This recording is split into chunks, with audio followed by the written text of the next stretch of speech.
आज दुपारी भाजप उमेदवारांची दुसरी यादी जाहीर होणार। चंद्रपुरातून मुनगंटीवार तर बारामती अजित पवार गटासाठी सोडणार, सूत्रांची माहिती। आज मुख्यमंत्री शिंदे आणि उपमुख्यमंत्री अजित पवार हे दिल्लीला जाण्याची शक्यता। फडणवीस दिल्लीतच, जागा वाटपावर खल।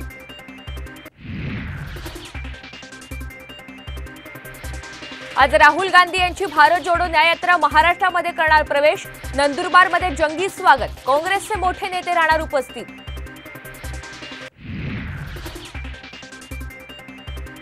देशात सीएए कायदा लागू, लोकसभा निवडणुकीपूर्वी मोदी सरकारचा मोठा निर्णय। पाकिस्तान, बांगलादेश आणि अफगाणिस्तानमधील अल्पसंख्याकांना नागरिकत्व देण्याची तरतूद। निलेश लंके 14 मार्चला शरद पवार गटात प्रवेश करण्याची शक्यता। अमोल कोल्हे यांची मध्यस्थी फळणार का, याकडे लक्ष। अमरावतीच्या पांढरी खानमपूर गावच्या प्रवेशद्वाराचा वाद, दगडफेकीत 27 पोलीस जखमी, 25 पेक्षा अधिक जणांवर गुन्हे दाखल। आज एसबीआय निवडणूक रोख्यांची माहिती निवडणूक आयोगाकडे सादर करणार। 15 मार्च पर्यंत आयोग माहिती सार्वजनिक करणार।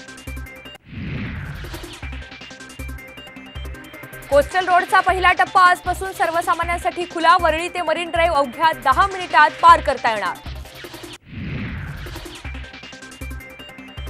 रणजी चषकाच्या अंतिम सामन्यात मुंबईचं पारडं जड, अजिंक्य रहाणे, मुशीर खानने ठोकली अर्धशतकं।